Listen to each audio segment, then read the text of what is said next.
नमस्कार मित्रांनो. मुख्यमंत्री लाडकी बहीण योजनेचे ॲप्लिकेशन तुम्ही स्वतः तुमच्या मोबाईलद्वारे करू शकता. गव्हर्नमेंटने एक ॲप लॉन्च केला आहे त्याच्यासाठी.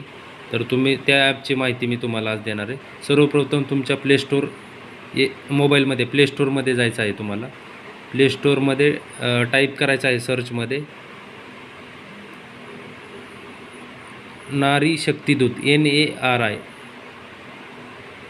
ओके, पहिल्यांदाच आलेलं आहे नारी शक्ती दूत ॲप. त्याला क्लिक करायचं आहे. अशा पद्धतीचं ॲप असेल, बघून घ्या. त्याला क्लिक करून इन्स्टॉल करून घ्यायचं आहे तुमच्या मोबाईलमध्ये. गव्हर्नमेंटने लॉन्च केलेलं आहे ॲप. ह्याची कोणती अधिकृत वेबसाईट वगैरे नाही आहे. लिंक वेबसाईटवरती फॉर्म भरू शकत नाही आपण. फक्त आणि फक्त या ॲपमधूनच फॉर्म भरू शकतो. माही सेवा किंवा CSC जनसेवा केंद्राद्वारे पण ॲप्लिकेशन होणार नाही. फक्त ह्या ॲप्लिकेशनद्वारेच फॉर्म भरला जाईल मुख्यमंत्री लाडकी बहीण योजनेचा. तुम्ही स्वतः घरी बसल्या हा ॲप मोबाईलमध्ये इन्स्टॉल करून तुमचा स्वतःचा किंवा कुटुंबियाचा फॉर्म भरू शकता. यामध्ये हा ॲप इन्स्टॉल झाला आहे आपल्या डिव्हाइसमध्ये.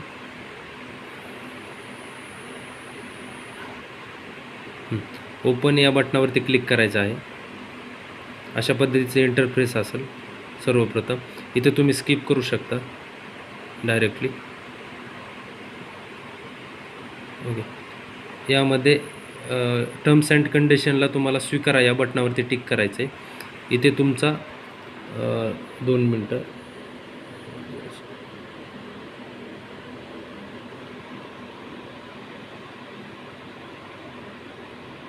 इथे तुम्हाला नंबर टाईप करायचा आहे आणि लॉग इन या बटनावरती टिक करायचं आहे.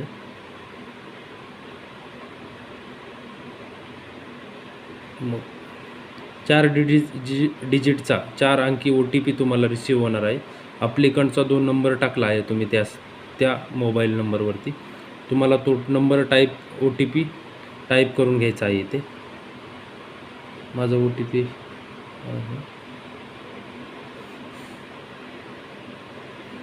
अशा पद्धतीचं इंटरफेस असेल. लॉग इन केल्यानंतर आपली माहिती पूर्ण भरण्यासाठी येथे क्लिक करा. तर तुम्हाला येथे क्लिक करायचं आहे. मग तुमचं पूर्ण नाव टाईप करायचं आहे. तर तुम्हाला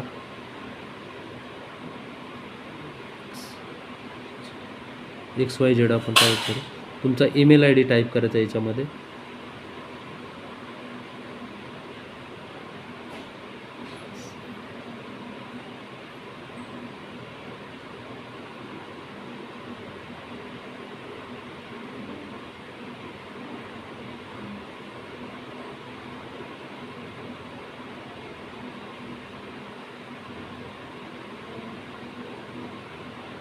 तुम्ही ज्या जिल्ह्यातून अर्ज करणार आहात तो जिल्हा सिलेक्ट करायचा आहे. यामध्ये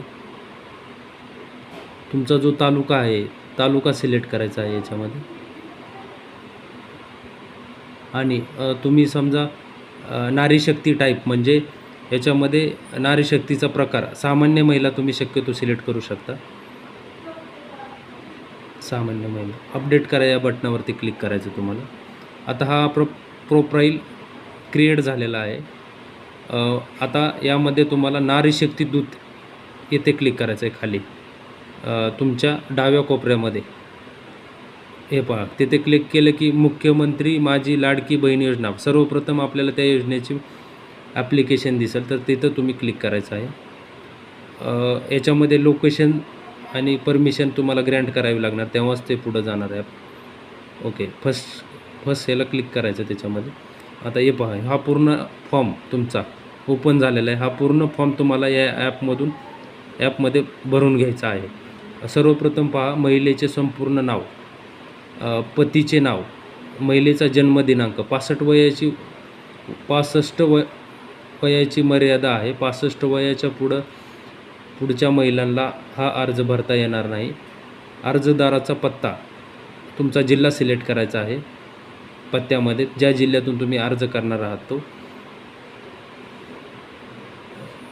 गाव सिलेक्ट करायचं आहे. आणि तुमच्या गावाची ग्रामपंचायत एक सिलेक्ट करून खाली पिनकोड लिहायचा आहे.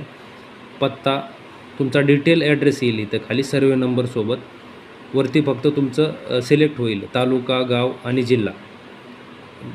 खाली तुमचा डिटेल्स, गट नंबर, सर्वे नंबरसोबत पत्ता टाईप करायचा आहे, मोबाईल क्रमांक टाईप करायचा आहे, आधार क्रमांक टाईप करायचा आहे. त्याच्यानंतर हा महत्त्वाचा पॉईंट आहे, शासनाच्या इतर विभागामार्फत राबविण्यात येणाऱ्या आर्थिक योजनेचा लाभ घेत आहात का?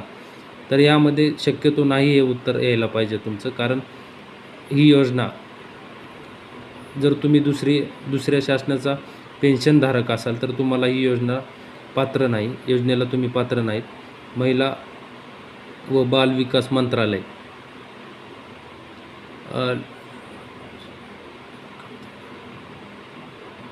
वैवाहिक स्थिती, मॅरिड का अनमॅरिड सिलेक्ट करायचं आहे.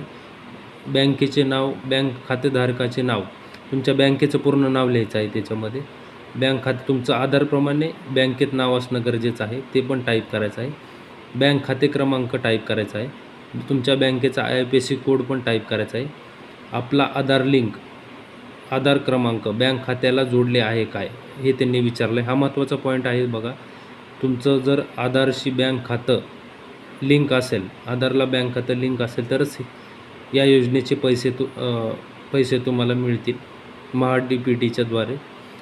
सर्व कागदपत्र अटॅच करायचे आहेत तुम्हाला याच्यामध्ये. आधार कार्ड, आदिवास जन्म प्रमाणपत्र. याच्यामध्ये तुम्ही असं याला क्लिक केलं की तुमचं ओपन होईल गॅलरीतले फोटो. मग तुम्ही फोटो काढून अगोदर सेव्ह करू शकता, त्याच्यानंतर अटॅच करू शकता. तुम्ही image file, PDF file attach करू शकता. याच्यामध्ये शक्यतो तुम्हाला इमेज फाईल अटॅच होणार याच्यामध्ये.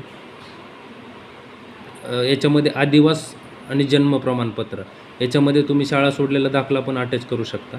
उत्पन्न प्रमाणपत्रामध्ये जर तुमचं केसरी आणि पिवळं रेशन कार्ड असेल तर तुम्ही इथं रेशनिंग कार्ड अपलोड करू शकता, फ्रंट साईड, बॅक साईड एकत्र करून. आणि जर तुमचं शुभ्र कार्ड असेल तर तुम्हाला उत्पन्न दाखला अनिवार्य आहे, कंपल्सरी आहे.